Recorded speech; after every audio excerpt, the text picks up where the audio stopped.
Hey guys, so welcome to a new series called FATthoughts.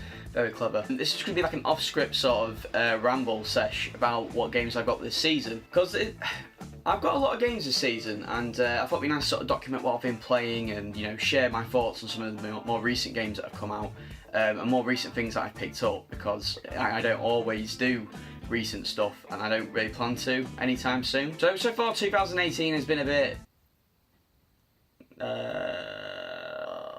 it's not been great. It's been okay. It's coming from someone who's mainly a Switch gamer. Brand new games have not. They've been picked up around the summertime, which is obviously the season that's just gone. But around spring, there was a lot of re-releases of ports and not really. I think there was one new game that came out that really piqued my attention. I can't even remember what came out. I remember.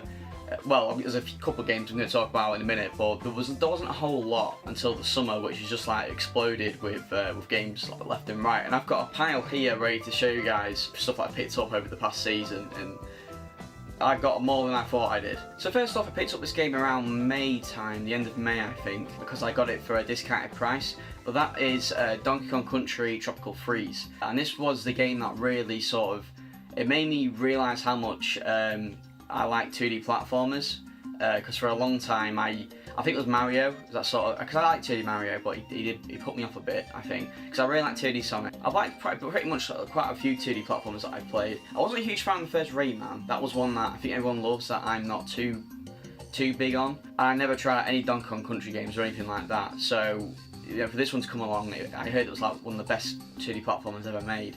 I missed out on it in the Wii U era, so I decided to pick this one up, and I'm glad I did, because it's good. It's got some of the best 2D platforming gameplay that I've played. The levels are beautiful, the graphics still hold up 4 years later. The new funky mode that was added is I have not touched. Don't really recommend getting the Switch version of this game, because it's overpriced, I think. For a 4-year-old game that only has one new mode, it's a bit overpriced. It goes for about £40 still, I think, that Nintendo were doing it for. So it's not great. If I were you, I would probably suggest either getting the Wii U version, which is like £15 now. It's dropped down on the Nintendo Selects range. But I picked this one up because I got it for a discounted price. Not too much, mind you, but enough. And 2D platforms on the Switch is like, it's heaven. So, you know, I love playing Sonic Mania on the Switch and that, so I thought this would be a great pick for it. And I've got to say, this is probably one of the best soundtracks I've heard in any platformer. This is definitely my favourite 2D platformer I've ever played. But yeah, I really, really enjoyed this one. I definitely recommend picking it up if you can. But yeah, the soundtrack especially. So we're into June, and the platforming craze seems to continue, because I picked up Crash Bandicoot Insane Trilogy at the end of the month. I did play this on my housemate's PS4 when it came out last year, and I really liked it. It was especially the first Crash Bandicoot, I have really strong nostalgic feelings towards, because it was like my first console game that I ever played, really, or played properly. The one that made me go, holy crap, games are good. Yeah, I have a big attachment to that. I didn't play 2 or 3 until quite a few years later. Like I would have said probably about 6-7 years ago I picked up the other 2 games, but this is one of the best deals on the Switch, best price games on the Switch at the moment. It's £30 for, hang on, it says on the back here, it's over 100 levels. So, and it's all original Crash goodness, and if you missed out on the original series, definitely pick this one up on any system. As I'm going to say it again, but yeah, any game I'm going to say is great on the Switch, but it has been really good on the Switch. But if you're into that really stupid high-end graphics, I've heard the PC version is the one you want to go with. But yeah, this is a fantastic remake. The only thing I would say that I think is debatable is the soundtrack, because this one's really been jazzed up, especially the first game. It's got a load of jazzy new songs to it. Even like the darker, maybe more somber levels have been meated up a bit in the music department, and it's still good. It's just different. It depends what you're into, but yeah, definitely recommend Insane Trilogy, because it's been amazing. Speaking of which, I don't know if I'm going to pick up the Spyro Reignited Trilogy. Spyro wasn't really my thing growing up. I replayed through the original trilogy a while ago, and I really liked number 2. Number 3 was okay. Number 1 was not great, but all 3 Crash games I think are so simple. Like Spyro's a bit more complex, it's got a bit more complexity to it, but Crash is so simple I think anyone can enjoy it. It's a bit like Mario, it's like almost timeless in a way. They've really like jazzed up some of the mechanics, so it's not a pain in the ass to save anymore or stuff like that, so especially in the first game. So yeah, Crash. It's good. I'm not too sure why I just sort of got into platformers around this time. I think that Donkey Kong, you know, it just went, you know what, I've missed out on so much, I need to catch up. So I picked up Rayman Origins for the Wii. I sort of heard that I should have just gone straight for Legends, because most of the levels in Origins are in Legends, but I suppose it's good for the collection. I ain't played it yet. It's just something I've picked up, and I'm ready to give it a go when I've got time. But yeah, definitely a game on the backlog that I'm looking forward to, because I've heard this is a really good 2D platformer too. If it's anything close to the quality of Tropical Freeze, I'm going to be very happy indeed. And I might as well show this one off now, but I also picked up Rayman Legends for the Switch. I've heard that it's cheaper on other versions, but you know, this is still a pretty cheap game for the Switch, considering that most Switch games are overpriced as fuck, like £50. This one I got for 20 because the game it's reopened in my town now, so I decided to, you know, pick someone up to just sort of commemorate the occasion. I've got big faith that I'm gonna like Origins, so I picked up Legends straight away. So I was like, you know what, fair enough. I also recently picked up Bully Scholarship Edition. People on my Twitter would know this, or who are following my channel. Who are following my channel. But yeah, this is the next game that I'm gonna be working on. So you know, look forward to my opinions on that there, I guess. So I think it was at the end of June, there was a video game market that me and a few friends went to, and I didn't really find anything that I wanted to pick up this time, mainly because we were quite late, because one of my friends was a bit late.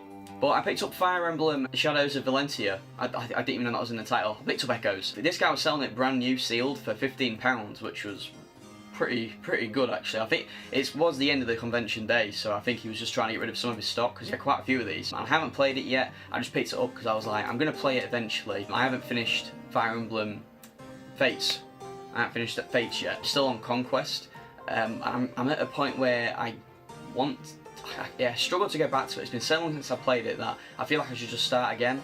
But that game is balls to the wall hard. I'm at a pretty late chapter. I've only got a few more to go, so I don't want to waste a lot of time getting back up there. Even after that, I've got to play Revelations. So this one is in the backlog, but it's pretty deep in there for now. So I went to Manchester not long after that gaming market to see some friends, Tom, Gavin, Joe and SBO. And while we were there, we found the secret shop that I've been looking for years. It was in the main town centre, and we heard someone say, oh yeah, I'm just going to go to this shop in Stockport, because I'm gonna pick up these £5 PS1s that they're selling. So I was like, £5 PS1s? I don't even need one, but I'll pick one up for that price. So for like 2 years we were trying to find this shop, and eventually this year we eventually found it. When we were there, we went in, and the guy, I think he was at this market actually we went to, and it's called Retro Reload Stockport, for anyone else wondering. Really like nice little quaint little shop. Got a lot of good stuff in there, so definitely check them out. But I picked up 2 things when I was there. I picked up Final Fantasy X, mainly because I've this is the last Final Fantasy that I've heard about that I want to play. Like I've played 7. I'm playing through 9 currently, although I haven't touched it in a while. I've got 6 Advance that I want to play. This is the last one that I was sort of interested in, because Final Fantasy is weird where they sort of change their mechanics up every game. I'm not a huge fan of that. It's one of the reasons why I like Dragon Quest, because it sticks very true to its formula throughout the whole games, whereas Final Fantasy can be a bit hit and miss. But I've heard this Final Fantasy X is pretty good, so I'll play it at some point. But the only reason I really bought it is because I felt bad. I also got Who Wants to Be a Millionaire for the PS1. I sort of just picked it up looking at it, and the guy running the store was like, look, I've got so many of them, just take it. He was like, you're doing me a favour by taking it. If you don't take it, I'll be more pissed. So he just gave me it. But I think it was worth like 99p or something, but he just gave me it. And I felt bad, because we were looking in there for ages, but none of us were. Well, no, some of us bought some stuff, but I felt like I had to buy something after that. So I picked up Final Fantasy X, but yeah, weird story. I also picked up these games online. I'm not too sure why. At the time, I thought it was a funny idea. I'm not even planning to make videos for these right now, but it's High School Musical on the PS2. Yeah, I'm not too sure why I picked up these games. It came with a microphone. I looked on that one. That one's got more content, I'll tell you right now. It's got like interviews with the cast and everything. I was like, okay. So, I'm not too sure why I picked them up, but you know, down the line it might be pretty fun. So the main game that I picked up this summer was Octopath Traveler, an RPG from Square Enix, exclusive to the Switch, which is a pretty big deal. I'm still playing through it now. I've got about 70 hours into it, and I think I'm nearing the end. I actually just lost a boss fight on this morning, and it sort of put me off going back on it for a bit, but I'm determined I'll do it. But yeah, it's a great game. I've been looking forward to it ever since the Switch was announced, because I think it was the first Switch presentation that game was shown off at. So it was announced pretty early into the Switch's lifespan, and it's a fantastic game. The game looks beautiful, like nothing that really any game has done before. I thought an indie game would sort of tackle that art style before, you know, a AAA developer. That's what indie games are usually known for these days, just, you know, their artistic direction. But no, I really enjoyed Octopath Traveler. I haven't finished it yet, but a lot of people's complaints with the game were like, you know, the characters don't really interact with each other. And they do, they interact a lot more than I thought they would. But yeah, it is very much 8 characters, and they've each got their own separate story. I thought it'd be a bit like Dragon Quest IV, where each chapter is one character's story, and then the end chapter is them all coming together and, you know, fighting the big bad. But it's not really like that, at least not from what I've played so far. I haven't beat everyone's chapters yet, I've got one more to do. But I'm currently doing some side stuff, because it's a meaty game. It's pretty good, it's good for your money. Saying that though, it is about 50 quid, so, you know, if you like RPGs, good for your money. If not, probably pass. And the last game on the list of games that I got this summer, apart from Wizards of Legend that I got digitally, it's pretty good. But the main game I want to talk about at the end of the summer that I got just about a week ago is WarioWare Gold. I really like WarioWare. I think the first one I played was the Wii one, Smooth Moves I think. I don't actually own that game, but I'd love to, because it's really fun. I've also played WarioWare on the 3DS, the Ambassador Program one you got, if you got the 3DS before the price cut. That one's really fun as well. I think WarioWare is just great all around. I haven't played Game of Wario, but I've heard that's not like a true WarioWare game, so I'm not too fussed about it. But WarioWare Gold is like the biggest one yet. It's got like the most micro games and a shit ton of stuff to do. The only thing I'm disappointed about is that I don't think there's any multiplayer. Oh no, there's local play.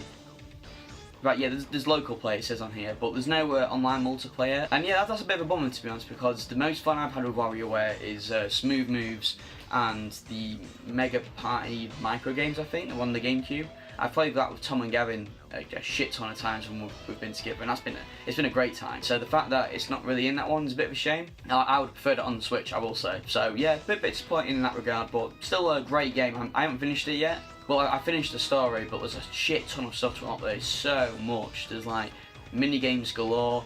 There's, you know, amiibo thing. If you scan an amiibo, Wario will draw it, and it comes out all, you know, doodly, which is pretty funny. There's like a stopwatch you can have, which would have been cool back in the day before like phones had alarms, or you know, watches had alarms or what have you. But you set an alarm on your 3DS, and then when it goes off, you wake up presumably. You have to beat a few micro games before the alarm will stop going off. That's a really cool idea actually, but you know, obviously it's not a system that isn't really used for alarms, especially not in this day and age. But there's a shit ton of stuff to discover, and I still haven't unlocked everything, so I can't wait to get back to playing that. So that's it guys, that's all I've got for now. But yeah, that was summer. This is gonna be the first like FATthoughts video thing I'm gonna be doing. I don't know if I'll do another one, to be honest. We'll see how this goes. But yeah, that's it. If you like this video, let me know, because then I'll know to do more, and it sort of fills the time gap between other videos that I'm planning. So yeah, until next time guys, until next time, yep, I said it right.